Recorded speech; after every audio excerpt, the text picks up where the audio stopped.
Hello, everyone. Charles Watts here. Welcome back to Inside Arsenal, where you can see I'm once again joined by James Benge for this week's Inside Arsenal Extra Time. James, how you doing, mate? All good? You in is Euro fever gripped the Benge household yet? No. I missed a lot. I was at a wedding in Scotland. Well, that must have been a happy one. That wasn't during the game, was it? So we were in Scotland on Friday night, and I said to Hannah, I said, because she wasn't that keen. She just wanted to watch a movie while we were getting ready for the wedding the next day. And I said, well, can we go to the pub if there's sort of still excitement, because you'll enjoy it if Scotland are still in the game in the second half. So we were able to pretty much settle in, put the movie on at half time, because I don't think anyone wanted to see how much more damage Germany could inflict on Scotland. And yeah, there's a few bleary faces around Tarbert, a few depressed looking locals that I saw on Saturday morning. But yeah, good wedding. I'm still reeking of scotch. So apologies to Alex Keeley and his family for how much of their booze I drank. Well, it's probably good preparation for going to Glastonbury next week, isn't it? Where you're probably going to reek of a lot more than just scotch by the end of it. Well. So, decent preparation indeed. Well, look, we will talk about the Euros in today's show. Definitely worth catching up on what's gone on in the last week or so. Obviously, got lots of questions that people have been sending in today that we're going to discuss as well. Lots of them focus on the fixture list. It was Premier League fixture day today. Always just adds that little bit more excitement towards the new season, because you can actually start to sort of map it out a little bit, of course. And yeah, what did you make of them? First of all, I know it's easy. You know, everyone's just said, "Oh, look, you got to play each team twice throughout the season." Blah blah blah. And I get that. But still, it's always good to look at the fixtures and sort of map out how it is going to go. So when you looked at Arsenal's today, what was your first thoughts, Phil? I don't know about you. People say the sort of first thing they do is look for the North London derby. I don't know. Maybe it's because it's this season. I started mapping out in my head where I need to be, what I need to be thinking in terms of title triumphs. You know, are Arsenal going to win the league at Anfield? Are they going to beat Newcastle? Is it going down to the final day and we've got to make an exodus to St Mary's? I hope not. Or The way Arsenal play against Southampton, I really don't want yeah, anything, what on a, that game. yeah, what a touching. I mean, St Mary's away though is always a classic away trip, especially if you mess at Ozil. I always enjoy. It's always going to remember that umbrella. But obviously, I mean, I think I'm of the view that it does matter a bit. You know, obviously, like you say, you've got to play everyone home and away.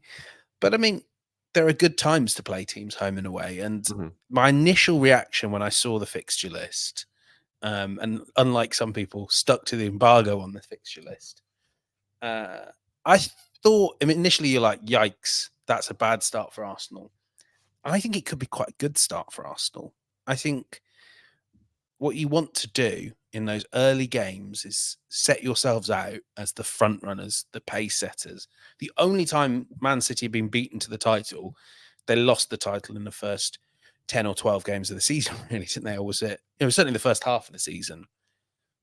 Now, if Arsenal can build a head of steam quickly, that to me is how they win the league this season. I haven't checked City's fixtures actually, but obviously all eyes are on that back-to-back away games with a Champions League game in between. Yeah, I mean, that's Arsenal's first 5 games. So Wolves at home, Villa away, Brighton home, Spurs away, Man City away. In terms of the away games, you can't really get much tougher than that, sort of basing it on last season's result. Obviously, you could stick Liverpool in there and it would. But on the whole, it's a very, very difficult start to the season for Arsenal with those away games.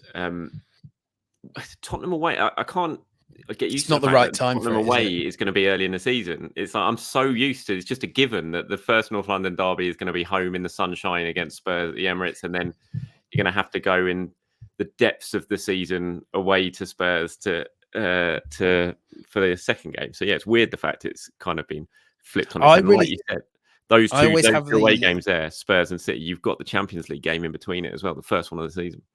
I always have the North London derby, the Emirates one, as it should be around Remembrance Sunday. You know, like it's getting a bit nippy. And then the other one has got to be sort of early April, Like both teams have got something massive at stake for them. So I'm not happy with this North London derby scheduling. I know we've seen it before, but like you say, Premier League bylaws should specify that the first North London derby of the season is at the Emirates. I think even Tottenham fans would agree with that. I think people just know it's right in North London, don't we? Like first one at the Emirates, second one at the other place. The home games are Tuesday night as well, 14th January. No. Tuesday night. Not happy with that either. That's not great. January. Yeah. Geez, lock up your front doors in North London. You don't tend to get it at the Emirates. I can't remember the last midweek North London derby at the Emirates. It was the League Cup game when Arsenal lost and when Dele Alli scored that chip. And they won 2-0, I think, didn't they? Yeah, there was that was Emery's first season, I think. They won that one just after the one that they'd won in the league, wasn't it? The 4-2. It was, wasn't it? Yeah, it was after that. It was that season. Yeah, so that's the last one I can remember in midweek at the Emirates. In the Premier League, I think you have to go back to the Bentley one. God, 4-4. God, that was horrible. What night that was. Just horrible. Doesn't feel right. So let me quickly bring this up because I have some. That's the. We'll go back to that's the ending. So I'm flicking through all the wrong ones. This is annoying. So Felix here and Femi, they've both said right. So hi both. Do you think the tough start could actually be an advantage? You can catch teams cold who are adjusting to new signings, way of playing. It gives Arteta and Edu a big opportunity to make sure Arsenal are the most prepared team and get the perfect start. So that's from Felix. And Femi says, hi, Charles and James. If you had to choose between a tough start to the season with a relatively easy run-in at the end or the other way around, which would you prefer? I would rather a tough start and then have an easier run-in when energy levels are often less coming towards the end of the season. If Arsenal aim to go deep in cup competitions, you don't want to have tough fixtures in the cup and the league at the same time. What do you think? So we'll go with Felix's one first of all. Do you think the tough start could be an advantage this season? Yeah, I mean, I did say that. I think the one real advantage that Arsenal are going to have compared to, I mean, it's hard to say with City and Spurs, but I think compared to most teams in general, I don't think we're going to see a lot of radical rejigging of the starting 11. You know, even if the new midfielder comes in, it may well be that player has to fight with Thomas Partey and Jorginho for a starting 11 place come the start of the season. You know, Arsenal could well have a very settled 11 early in the season, especially in comparison to last. So I do think it helps. And then I guess that sort of does feed into the other question from where I'm going to say Oleron, I'm guessing. Oh, no, Femi. Sorry, Femi. I should read the bottom, not the top. Yeah, I think Arsenal's relative advantage will be that they are a settled team who are going to come into this season with fire in their belly, more so than City, who I think we all know kind of need a bit of geeing up. Hard to know with Spurs. I think they will probably still be a team in transit a bit. Who knows about Villa as well, who are having to sell players before the Champions League. So, yeah, I like it. I mean, the challenge is then the signings you make, you have to get them done quick and get them done right. You know, you would like your key new signing to be able to feature at Villa Park, whoever that person might be. And especially, you know, we know that Arteta's first choice team tends to really emerge in that first game after the international break, doesn't it? And then that is Spurs away. So I think there is a pressure there on Edu to make sure that Arteta has had some pre-season games with his squad, just to iron out the kinks, because that's all Arsenal need to do. And that's a really, really good position to be in. But I mean, you'd rather have them spread out and you'd rather not have your first Champions League game between Spurs and City. But I think Arsenal are well placed to deal to play the hand that's been dealt to them. Mm-hmm. I think I'd rather have the tough start and an easy run in. Like Femi says here, I think I'd probably, you know, it's been a little bit different the last couple of years. I think Arsenal have had difficult run-ins, haven't they? They've had tough away games right at the end of the season that you've always been looking at thinking, oh, that could be really, really tricky. And when you look at Arsenal's final 2 months of the season, I've got them here. You got Fulham home, Everton, Brentford, Ipswich, Palace, Bournemouth, Liverpool, Newcastle. The Newcastle's at home, and then the Saints on the final day. I mean, that is not. I know you've still got to win the games and everything like that, and you can hopefully have Champions League games in between them and everything to add into it. And some of those teams might be fighting relegation, but on paper, that is not. You look at that, and you must think, "Oh, that's quite a nice running." Like Mikel must have been sitting when they got the fixtures through yesterday or whenever it was. They must have looked at that and thought, "That's a nice, pretty nice running." You know, we've done all right with that.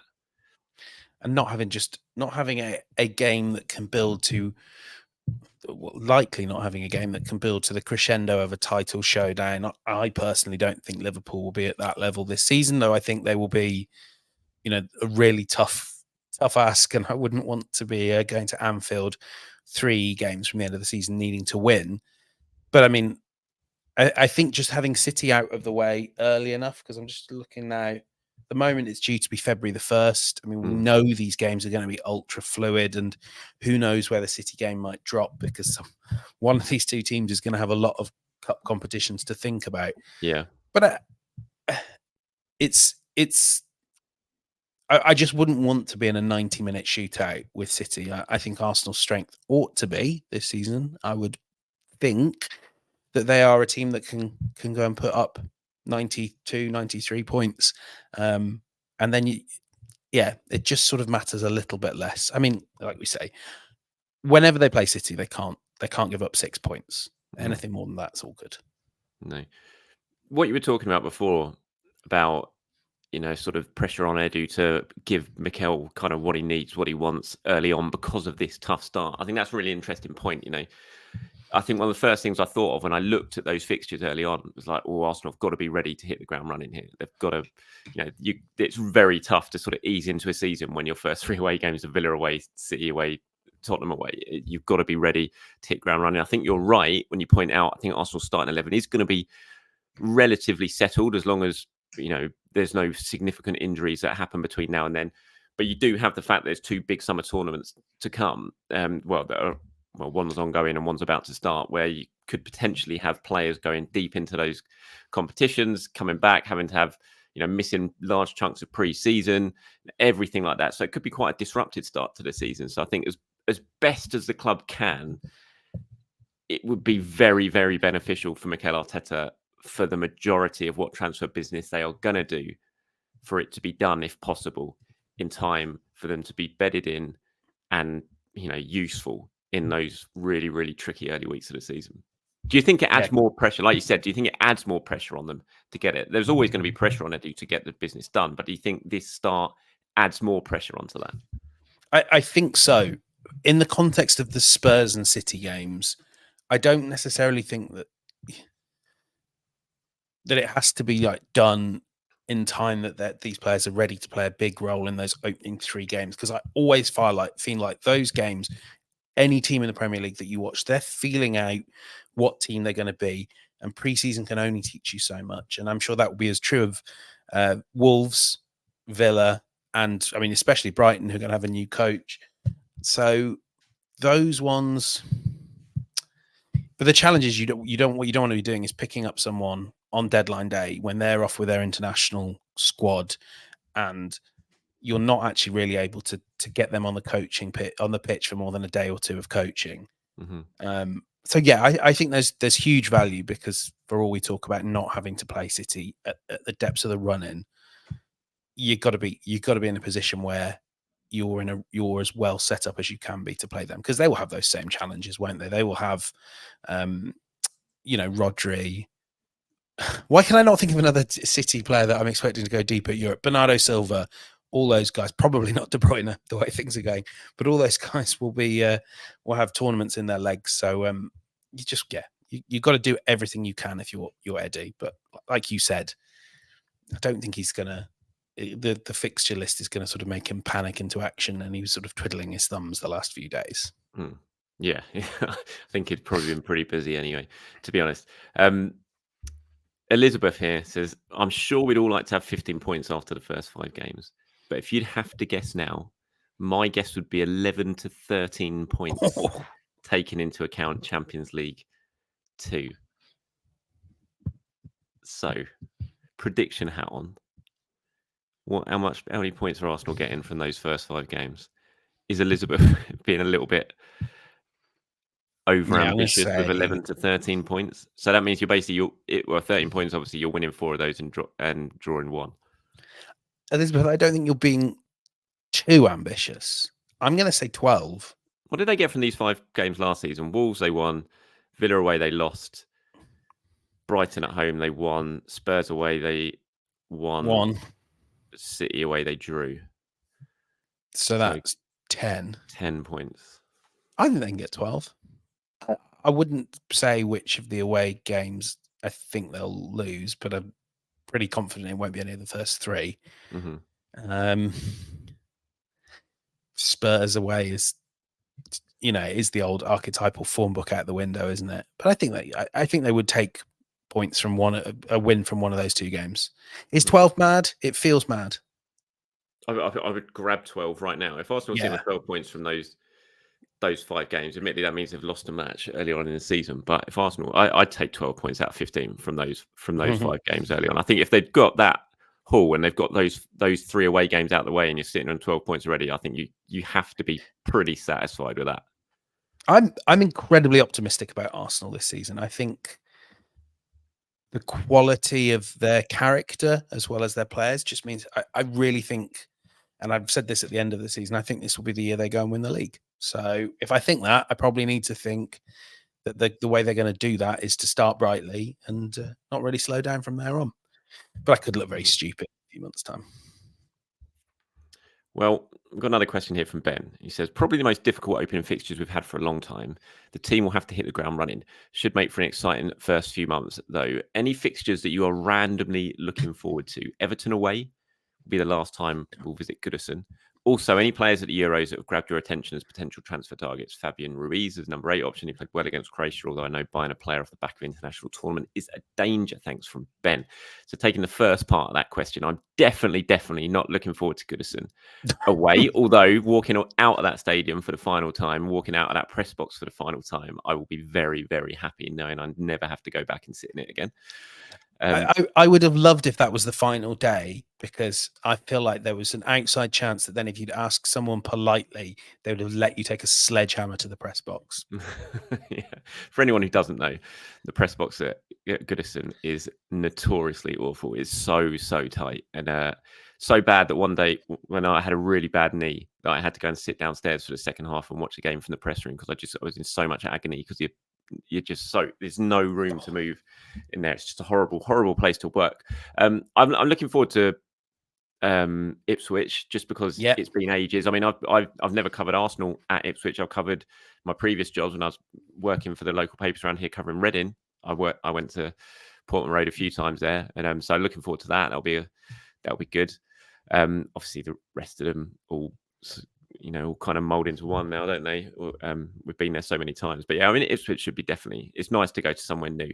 It's like Luton. I really enjoy it. I was really looking forward to going to Luton last season. It was great. It helped that we won in such dramatic fashion, but just it was nice to go, and it was just completely different to what we usually experience in the Premier League for an away day, certainly from a journalistic point of view. So yeah, I'm looking forward to Ipswich. Same. What about you?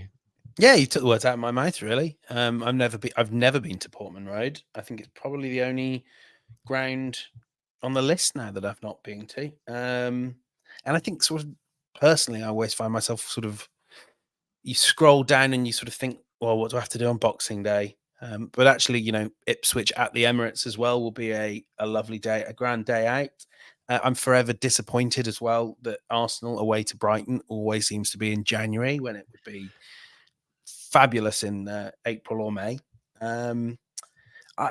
I really enjoy working out and going to Villa Park, so I think that in August is one I like. So, but that's by the by. As for the second one, I'm going to be a bit weird here because he didn't actually play that well after a good start, but and I don't think Arsenal should sign him. But just a player that I really liked from seeing him in action was Dobvik, the Ukrainian striker. Started quite nicely. Looks like not a player I'd buy if I was Arsenal, but if I was running a Premier League team, I'd think strong, mobile, can occupy 2 defenders at once. I'd be pretty interested in him.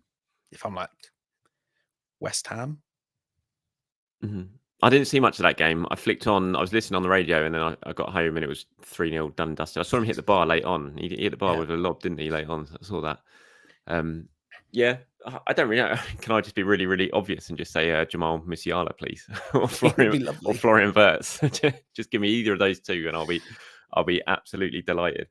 On the back of the one game I've seen from him. Obviously, I've seen a lot more from him before that. But yeah, some start by Germany, wasn't it? And those two just look so. I know you're a huge Florian Wirtz fan. You have been for a long, long time. But the two of them together behind Kai Havertz, that just looked, the movement, the fluidity there. It's kind of everything I was expecting from Germany. Oh, yeah, yes, Scotland were terrible. And they were truly, truly terrible. But Germany were very good. And that sort of triangle up front was, really exciting to watch. I think they should. Yeah, I think that some club should, ideally not Bayern Munich, should sort of try and package them up somehow. I know Arsenal have quite a good number 10, but mate, Odegaard out, Musiala and Wirtz in. You know, it would make me happy. Ish. Yeah, they're brilliant. They're so good. Wirtz hasn't got a release clause, has he? No, and he's not going this summer. Everything I've heard, he doesn't intend to leave. Wants to hang around.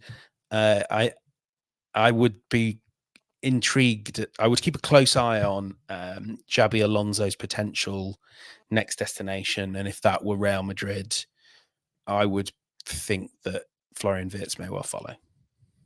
I kind of look at both those players and just think they're going to end up at Real Madrid as part of this young, new, exciting project that they've got going on, which would be it's already a scary prospect looking at Real Madrid next season. But you possibly add. Presumably, we're going to have them away between Spurs and Man City. Yeah, at the Bernabeu, definitely. It's definitely been squeezed into there. So thanks very much for your question there, Ben. Okay, it's one from MHE87 says, extra time. With this tough start, I think it now takes selling Partey off the table in the summer. With no summer international tournament and a good run to end the season, having him for those first 5 games is essential for the start we need to eventually win the league. What are your thoughts? Interesting one. Obviously, Thomas doesn't have a summer tournament. He's played a couple of games recently for Ghana, international-wise, but then he's going to have nothing. So he's going to be one of the players who's back early doors for pre-season, will head off to the tour. And you would think it's going to be fully up to speed come the first game of the season. Should be absolutely, barring any injuries, up to speed. So it's something to certainly take into consideration, I suppose, that, is it, when you look at these fixtures, does it change a little bit when it comes to Thomas Partey's future? I don't think it would, but I think it's probably something that should be taken possibly into consideration. But it all depends on what sort of offers arrive for Thomas Partey. And obviously, I know you've got really good links with Saudi Arabian football and what's going on over there. There's continued links with Partey and Saudi Arabia. From his side of things, last I heard, that there has been some sort of stuff going on behind the scenes, but there's been no offers made or anything like that yet. There's just been sort of sounding out stuff going on. But yeah, I mean, I'm kind of in the same boat with Thomas as I have been for a long, long time. I think that if a really good offer comes in that you think you've got to take that business-wise with a year left and it's a really tempting offer, but if it's not, I think you just keep him for a season and let him go on a free at the end of next season. I think, yes, it's fingers crossed, hope he stays injury-free, but if he does for a season, then I just think it's worth it unless someone offers something that is very, very appealing. Yeah, I think you're absolutely right there. While I wouldn't let sort of the fixture list per se sort of dictate transfer policy to me, I just think sort of in the back of Edu's mind and Mikel Arteta's mind, and most importantly, Stan and Josh Kroenke's mind, should be that, even in this PSR, FFP age, it's what, that you won't get a few. You can get a few million somewhere else down the line. You might not get another league title, and Thomas Partey could have 3 really valuable games, maybe more. I mean, that's me sort of assuming that the new midfielder comes in, the new 6, and Partey's drops down the pecking order, but the Partey still could have 3-4 big games for Arsenal where his presence is the difference between Arsenal winning a game and not. And when the margins are that tight, I think for the sake of a £5 million transfer fee, wouldn't you rather just have him there for those games as a purely footballing decision? And I think there's quite a few Arsenal players you could make that case for. I mean, it's hard, and you've obviously got to be able to fund the strengthening you want. But like a Partey and a Jorginho, who obviously they've made this decision on as well, like I wouldn't be trying to balance out the wage bill a tiny bit and robbing myself of this sort of impactful guy that's 15th or 16th man in the team. He's too valuable in that context. Yeah. And when you look at that start and the games, I mean, you've got to factor in the fact that Declan Rice might well go very deep into the Euros with England. Jorginho might go very deep into the tournament with Italy. And if that's the case, and those two have had a really disrupted summer and they've come back very, very late, and if the transfer is dragging on, they haven't managed to get this new midfielder in, going towards the start of the new season. And then you got that tough run of fixtures, but you have a fit Thomas Partey, who we know the difference with Thomas Partey when he's fit and on it compared to coming back from injury and trying to gain his fitness is massive. They look like two completely different players. And if he's had a really good pre-season, a really good summer, he's played over in the States, he's injury-free, for that first chunk of the season, he could be massively, massively important. So, I think obviously it's very hard. You have to sort of take the football side and business side and separate the two at times. So if you get a really tempting offer, then maybe it's something they have to do. But I think right now, as it stands, if I was Arsenal, I definitely wouldn't be pushing Thomas out the door. And having looked at the start of the season, I think he could definitely be very, very important in that. I've been debating this on my shows this week, and it's been a really, honestly, the reaction, there's so much talk about it, and there's such different opinions. And I've pulled these two together because I wanted to ask you about it to get your thoughts on it. Because I think the fact that people can change my mind very, very easily by their arguments, which I think tells me that I just basically don't know. I don't really have a stance on it. I think I do, but then I hear someone say one argument and I suddenly change my mind about it, which I think just sums up how interesting a topic it is, that it's really hard to really sort of nail your colours to the mast when it comes to what should happen. So Andrew says, I'm really starting to get annoyed by all this Rice is an 8 talk. I can't understand how people who watch him every week convinced that he's an 8. He can play both positions, but when you watch Cruz play for Germany, that's an 8. Rice is among the best 6 in the world right now. Why would you change that? But then Jill Matic says, I keep seeing comments suggesting Declan Rice should play 6 because he's a really good 6, possibly world class. What does a 6 do for a side? Clean things up, breaks up play, and provides cover for the defence. As a 6, Rice does the same thing. He just does it further out the pitch. I think he means as an 8. Rice does the same thing. He just does it further out the pitch. And I'll take his first day as manager. One of the things he stated is that he wants to play in the other team's half. With Rice playing as an 8, he cleans up, breaks up play, and provides cover to the defence. He just does it in their half. As he goes on and says, putting Declan in a 6 role exclusively limits the flexibility of the side. We need to open up our minds to the possibilities afforded to us by playing Declan further up the pitch. So 2 very different arguments there from people who obviously watch Arsenal week in, week out. Where do you stand on it going into this? What Arsenal are going to do when it comes to the midfield this season? What they do with Declan Rice? Obviously, it's all sort of linked together. Do you see the importance in this window in signing a 6 or signing an 8? And if given your answer to that question, where do you see Declan Rice playing next season?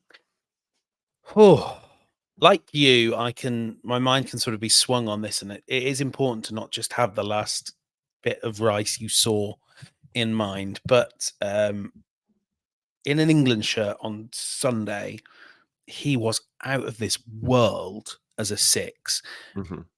Serbia had all the ball and no chances because they could not find a way into the penalty box because it was guarded by Declan Rice. That was phenomenal. And I do think that's where his greatest strengths lie.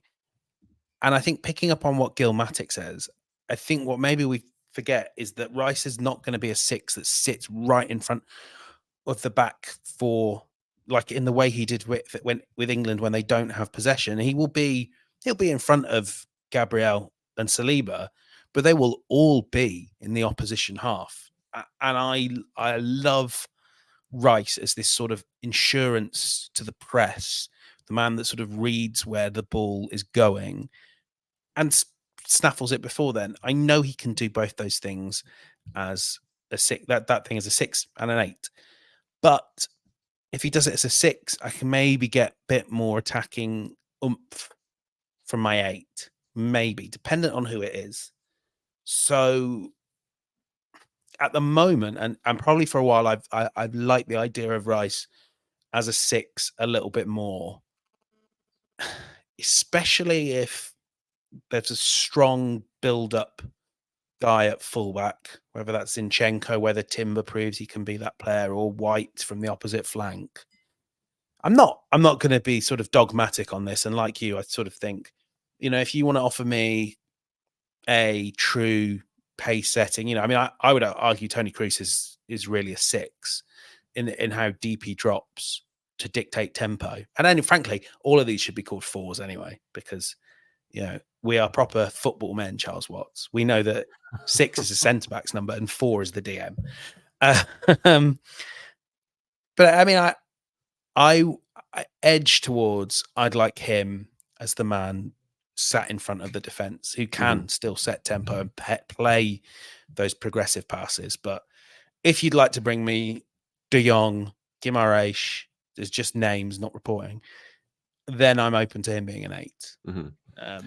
Lots of people have pointed out on my shows this week that also, Mikel loves versatility, so maybe you don't have to pigeonhole signing a 6. It can be a player like Declan who you can play as 6 and as 8, and you can change them accordingly depending on tactics, opposition, all that sort of stuff as well. But someone pointed something out this week which kind of got me thinking more that for the first time I'm kind of agreeing, going down the same route as you and thinking probably 6, just because someone said, okay, what do you think is the easiest position to improve in the window this summer?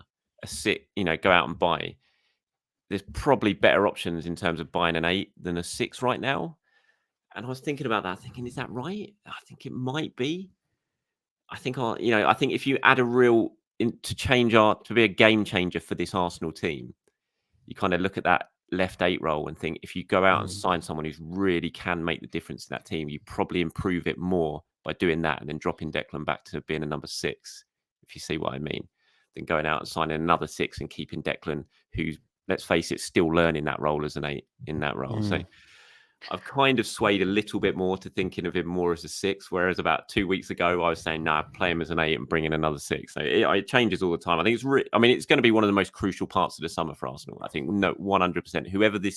Whoever they go out and sign, the midfield is going to be so crucial to how Arsenal improve next season as a team, because there is just that one position there which, whether that be a 6 or an 8, that you just think if they get it right, then Arsenal could be even better than they were last season. And last season they were very, very good.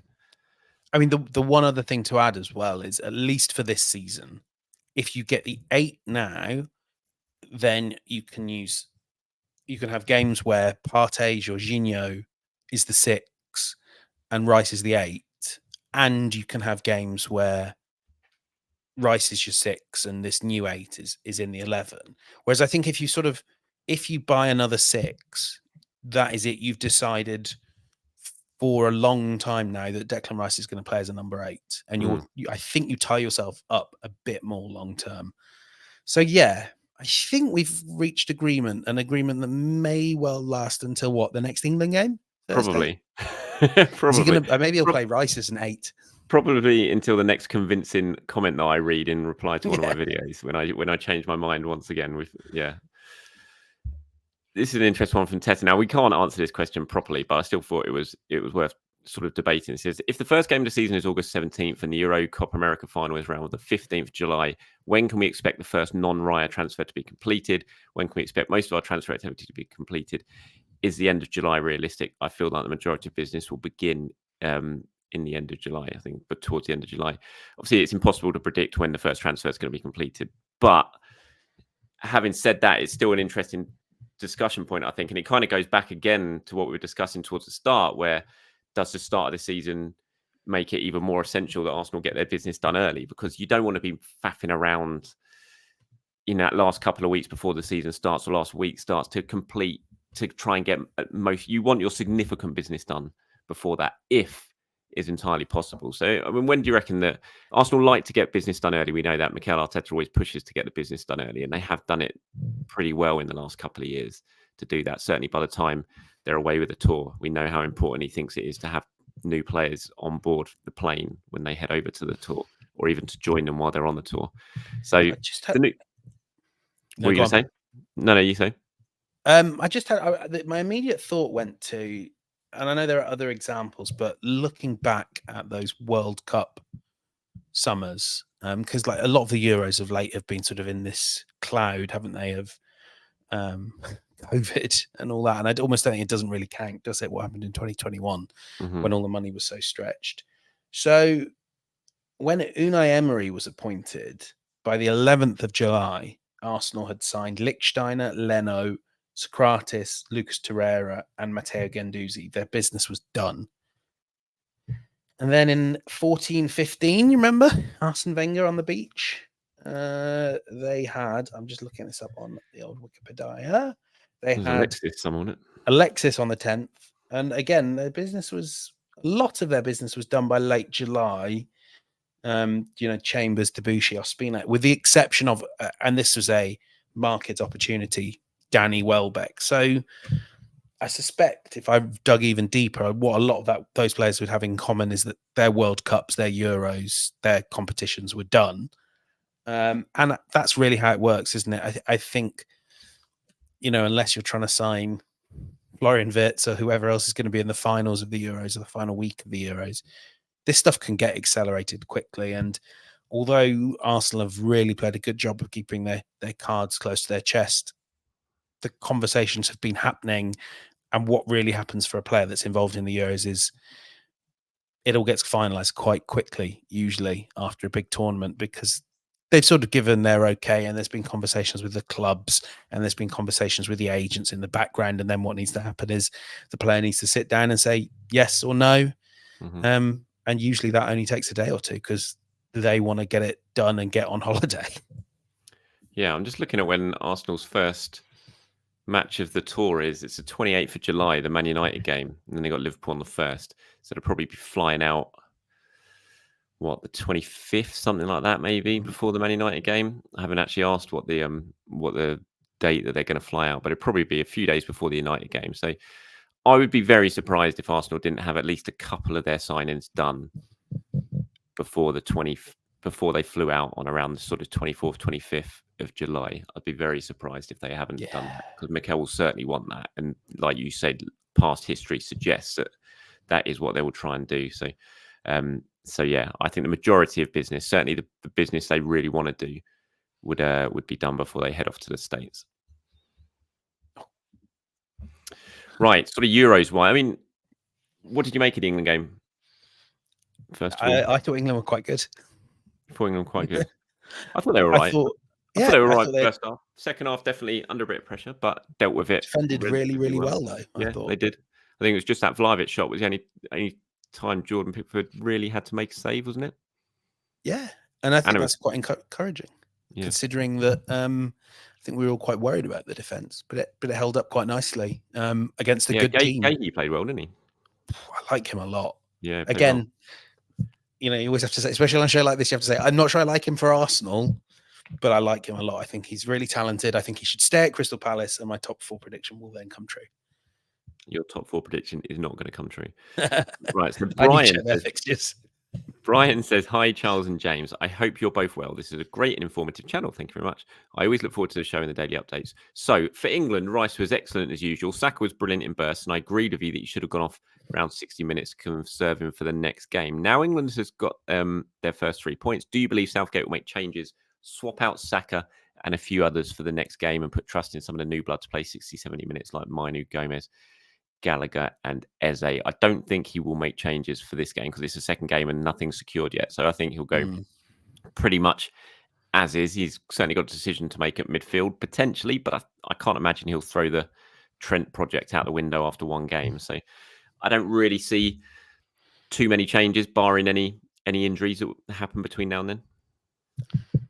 We have to be very careful here because everything is sort of framed in this Foden versus Saka versus Arsenal versus Man City thing. Did you think that Phil Foden did enough to keep his place? Considering that, like, personally, I think Anthony Gordon might fit the team better because you need No, someone to stretch in behind. I didn't think so, but I don't think he'll leave him out. And I'm not sure he should leave him out just on the back of one bad performance, or one, performance where he didn't see much of the ball in dangerous areas. It can be it's very reactive, isn't it? Just to throw a plan out the window after one game that England did actually win. So I agree with you. I think there is definitely a shout that it's going to be far more balanced if you've got Gordon out on the left at the moment. And Foden, and I was watching it down the pub, and it was just, we were all saying it's just like he's just totally feels like he's wasted out there floating around. He's not involved in the game. But I still think Southgate will probably stick with it. I mean, I think there's also Bellingham was fantastic. He is obviously, and he was brilliant in that game. So you'd look at it and think, why would you change anything to do with Bellingham? But I was just sitting there and thinking, can Bellingham not just play next to Declan Rice in that Trent role? And then you move Foden more centrally and you put Gordon out wide on the left. And then you've got your two wingers in Gordon and Saka. There's going to be more balance there. You're going to have Foden more in the central areas. You're still going to have Bellingham being able to make the runs into the box. And you're not going to have to be sort of trying out a bit of a project with Trent next to Declan Rice. It just feels to me the most sensible thing to do. But, I don't know. What do you think about the possibility of that? So I thought Southgate used Trent in a way that I didn't think was how he was going to. I thought we'd see Trent deeper, the one getting the ball off the defence and getting England up the pitch, whereas he was kind of like in the Kevin De Bruyne role almost, like floating out to the...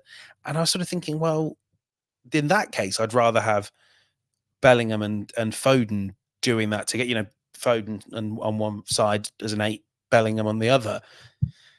I feel like, and I want to see what this team's like with Shaw, if Shaw's good to go, because that maybe gives someone to really hold the left flank. Then when Foden's coming in, there's a bit more, because Trippier's just not a natural in that role. Like you, I think, considering how good the talent is, it's worth giving this another go, because Denmark should be another good team that you think England will beat.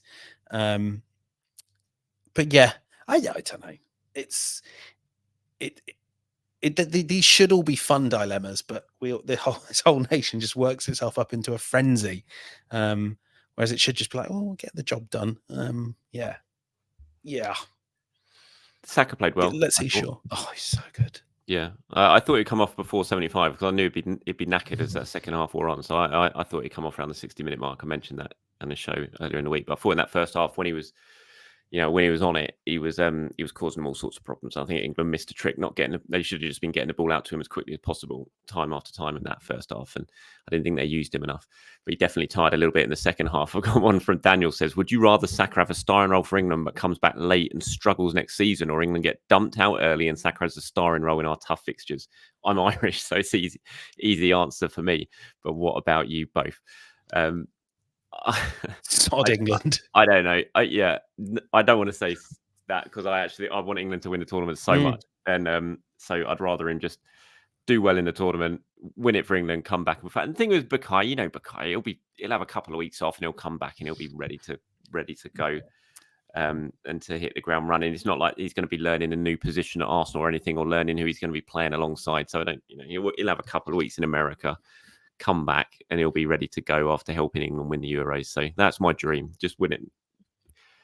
Win it for England. And you want him to win it as well. He'd love it. It'd be such an amazing moment for him, especially after what happened 4 years ago. There's no way I'd ever want him to come home early in England, to go out early. No chance.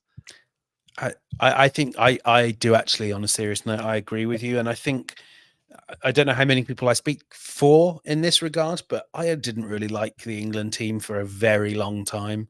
I thought the attitude stunk when they got together, even sort of when you're in that world covering them at club level. I thought there was something they didn't feel like they represented me and my reluctant view of Englishness. And actually, I think they do that brilliantly. They're such an admirable group of lads. I feel like you would 90% of the squad you would want to go for a pint with, which has just not been true of other English teams. So I do really hope that they. I mean, luckily Daniel hasn't sort of given us the great existential question of would you rather England win the Euros or Arsenal win the Champions League? So we can sort of steer clear of that one. But I would just really like England to win it in a way that personally, you know me, I'm not like a, patriotic sort of guy. I've never owned a Union Jack or a Cross of St. George. I just like this football team though. Mm-hmm. Fair play, fair play. Okay, last one before we wrap this up. It's from Nostradamus86. Says, given Vieira hasn't started more than 3 league games per season in his senior club career. Now, that's not actually correct because I went and checked this out. So he has done for Porto. He obviously means for Arsenal since he's come to Arsenal. And it's right. He only started 2 games last season. He started 3 in his first season for Arsenal in the league. That is, of course. His last start last season was the 2-2 draw against Spurs in the Premier League, which is mad. Yeah. So if something was to happen to Odegaard, can you both name me 2 realistic signings each you would want at Arsenal as Odegaard cover stroke possible number 8 suitor? And then he also does a keep sell at the end, which we'll talk of later. Now, I haven't given you any advance warning of this, so you'd be thinking on the spot.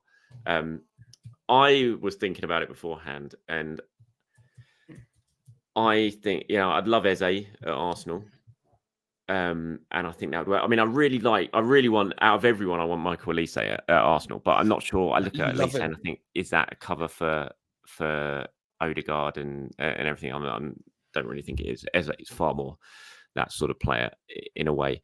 And then totally unrealistic. But when Jamal Musiala decides not to stay at Bayern Munich, then I absolutely want him and be moulded into a player like that.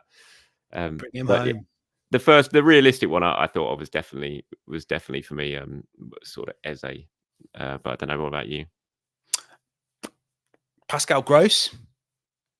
How old's Pascal Gross? He's in his 30s now, isn't he? That's what I mean. You could probably get him if you sort of part like 8-9 million at Brighton.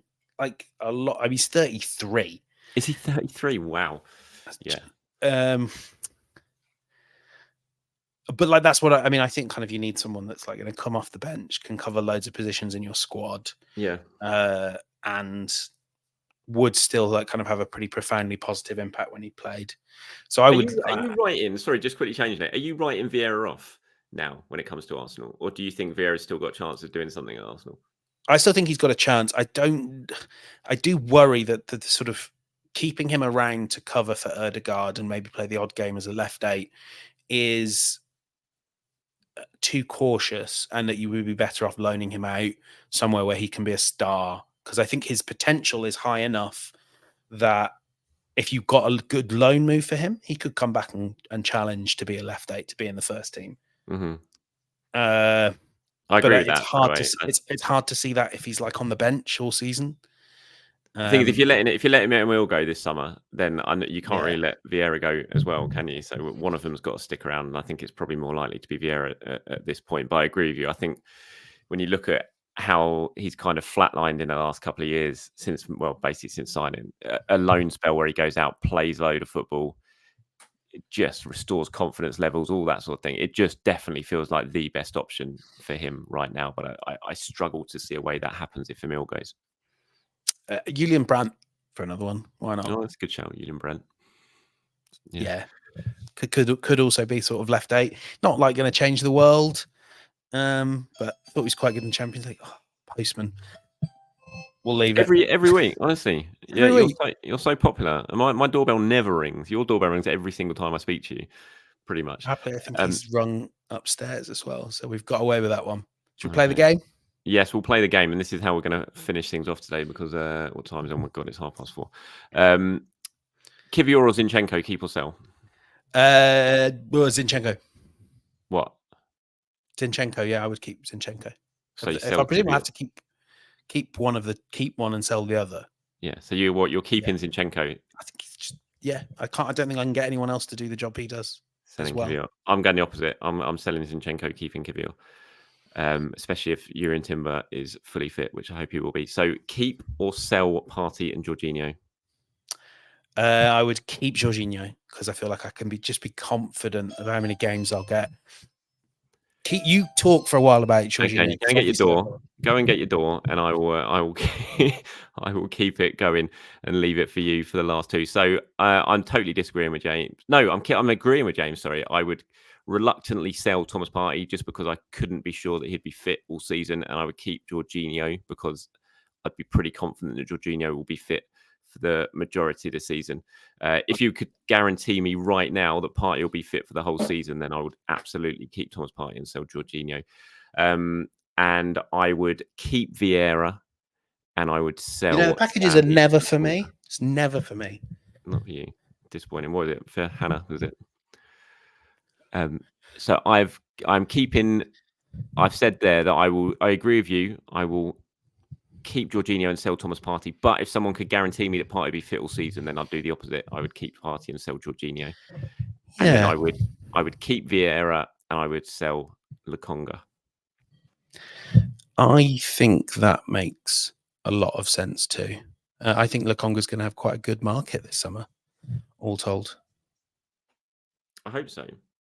Because you think, that was a decent. I know he had injuries, but that was a decent loan spell in the Premier League. So you would hope that he's going to have a decent one at the end. What was that? Have we lost you now? Is your trip to the door? I seem to have lost all communication with you now. Look at that. We've had a technical disaster. No, we're back. Right at the end. Oh, we're back. That was good. What great content this will be. I know. Everyone's riveted. The few that have stayed to the end of the 50th. Yeah, we need to give them some sort of. We need to give them some sort of Easter egg. Yeah, Easter egg. Mbappe signing. That'd be nice. I wonder what mask Mbappe's going to rock up with in the next game. Do you watch House of the Dragon? I haven't watched it yet, so don't spoil me for the first episode of the new series tonight. From series 1, though, the sort of half mask that Viserys wears. I would go for something like that. Not the full thing. That would be a look. Yeah. Cool. All right, mate. Look, we're not going to be around next week to do Inside Arsenal time, everyone, because James is going to be partying, living it up at Glastonbury. Yeah. So we're going to have a break next week and be back the following week to do it all over again. So thank you for watching and thank you for listening as always, and thanks for all the questions as well. James, have a great time, mate. Enjoy Glastonbury. Enjoy the rest of the Euros before then, and we'll catch up again soon. Yeah, speak to you soon. Thanks, everyone, and speak to you all in a fortnight. See you later. Bye-bye. Bye-bye.